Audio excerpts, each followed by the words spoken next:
बेचारी बहू।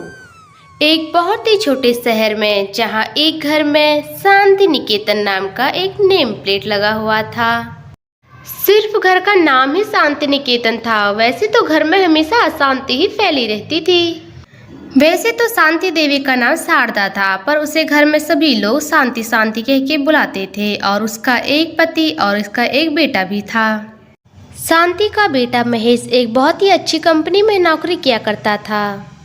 महेश जब अपने ऑफिस के लिए जाता था तो उसे रास्ते में एक लड़की मिलती थी जो कि हमेशा फूल बेचती रहती थी। महेश उसे बहुत ही पसंद करता था, इसलिए उसने एक दिन उस लड़की से बोल ही दिया, जूही, मैं जब भी अपने ऑफिस के लिए आता जाता हूँ मैं तुम्हें हमेशा फूल बेचते हुए देखता हूँ।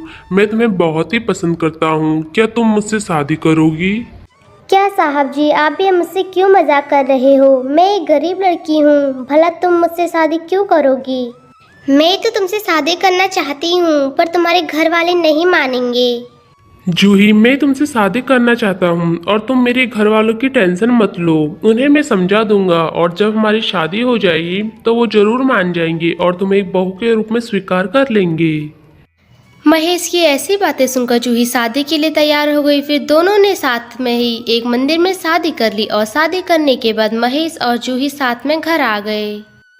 अपने बेटे महेश को घर आता देख शांति देवी बहुत ही खुश हो गई और बोलने लगी, अरे बेटा महेश, तू घर आ गया ऑफिस से? अच्छा किया तू जल्दी से घर आ गया। और ये लड़की कौन है और हमारे घर क्या कर रही है? माँ, मैं तुम्हें कोई भी झूठ नहीं बोलूंगा, इसलिए तुम्हें सभी बात सच सच बता देता हूँ। मैं जब भी ऑफिस के लिए जाता था तो यह लड़की मुझे रास्ते में फूल बेचती हुई दिखती थी और मुझे इससे प्यार हो गया। इसलिए मैंने इससे बोला और ये भी मुझसे शादी करने के लिए तैयार हो गई। इसलिए हम दोनों ने आपस में जल्दी से मंदिर में शादी कर ली। माँ, मैं जूही से बहुत ही प्यार करता हूँ, इसलिए मैंने ही इसे शादी के लिए बोला। अरे बेटा महेश, तू प्यार में इतना अंधा भी कैसे हो सकता है? अरे तू एक गरीब लड़की से तूने शादी कर ली। अरे मैं तेरे लिए अमीर अमीर घर की लड़कियां ढूंढ रही थी। माँ, अमीर और गरीब क्या है मतलब? तुम्हें पैसों से क्या मतलब है? मैं कमा तो रहा हूँ ना। मैं तुम्हें और जूही को बहुत ही खुश रखूंगा और ज़्यादा पैसों का करना भी क्या है। देखो माँ, जूही बहुत ही अच्छी लड़की है, देख लेना। वो तुम्हारी बहुत ही सेवा करेगी और तुम्हें खुश रखेगी और हमारे घर को भी एक सुंदर सा घर बना के रहेगी। अच्छा अच्छा बेटा महेश, तो तेरे कहने पर मैं इस लड़की को अपनी बहू स्वीकार रही हूँ, वरना मैं ऐसी लड़कियों को बिल्कुल भी नहीं पूछती। आओ बहू आओ, अब शादी तुमने कर ही ली है तो आओ अब हमारे घर पे पधार जाओ। वैसे तो सास शांति देवी ने जूही को अपनी बहू नहीं स्वीकारा था, पर वह अपने बेटे से बहुत ही प्यार करती थी, इसलिए उसने अपने बेटे की खातिर जूही को अपने बहू स्वीकारना ही पड़ा। और फिर अगले दिन की बात है। अरे बहू, सुबह के 8 बज गए हैं, कब चाय देगी? क्या खीर बना रही है, चाय बना रही है? आ गई माँ जी, मैं तुम्हारे लिए चाय बना के ला ही रही थी, ये लो चाय पी लो। सास शांति देवी ने जैसे अपनी बहू के हाथ की चाय पी, उसे चाय बहुत ही अच्छी लगी।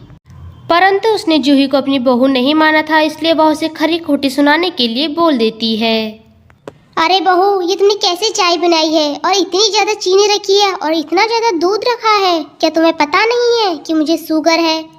बहू, अगर तुमने ऐसी चाय बनाई, इतनी ज़्यादा चीनी, इतना ज़्यादा दूध रखा, तो तू तो मेरे बेटे के पैसों को 2 ही दिन में खा जाएगी। मम्मी जी, मुझे माफ़ कर देना, मैंने ज़्यादा चीनी तो नहीं रखी थी, शायद आपको लग रही होगी, मुझे माफ़ कर देना, आज के बाद अच्छे से बनाऊंगी। हाँ नहीं तो क्या, अब इस घर की बहू बन गई हो तो इस घर के कायदे कानून भी सीखने ही पड़ेंगे। कहाँ तुम रोड पर फूल बेचने वाली लड़की थी और आज कहाँ महलों में रहने वाली बहू बन गई हो। इसलिए जाओ खाना बनाओ और मैंने कपड़े धोने के लिए कपड़े धो, झाड़ू पोछा करो, सब काम करो, उसके बाद मेरे पैर दबाने के लिए आ जाओ।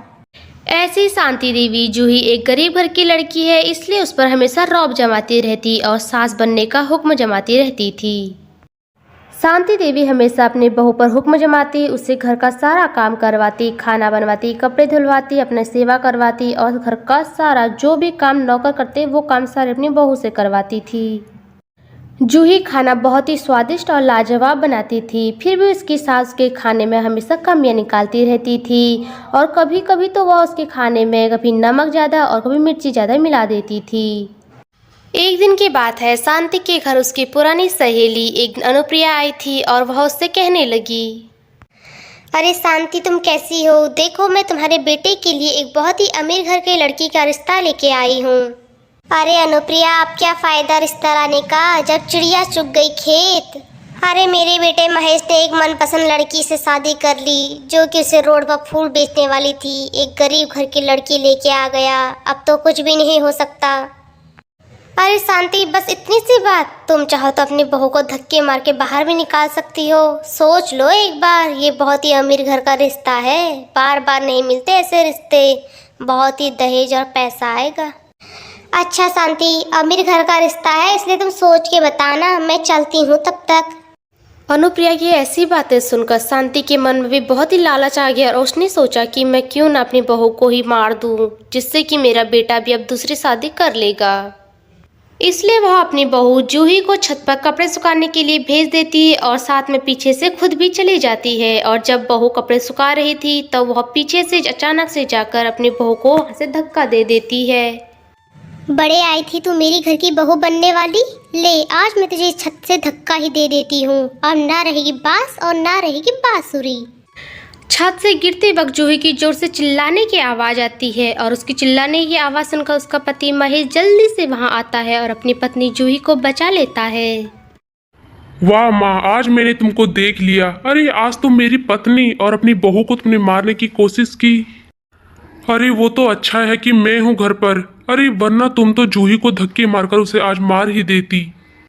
अरे माँ, मुझे तुमसे ये उम्मीद नहीं थी। जूही ने तुम्हारे लिए क्या कुछ नहीं किया है, इस घर के लिए क्या कुछ नहीं किया है। तुम्हारी सेवा करती थी, तुम्हारे लिए खाना बनाती थी, घर का इतना सारा काम करती थी और तुमने उसे ये सिला दिया। अरे माँ, अगर तुम्हें जूही नहीं पसंद थी कि वो गरीब घर की लड़की है तो मुझे पहले ही बता देती ना, हम कहीं और जगह रहने के लिए चली जाती।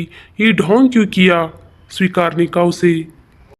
अब माँ, ये मेरा आखिरी फैसला है। मैंने डिसाइड कर लिया है कि मैं और जूही अब तुम्हारे साथ नहीं रहेंगे। मैं जा रहा हूँ इस घर को छोड़कर।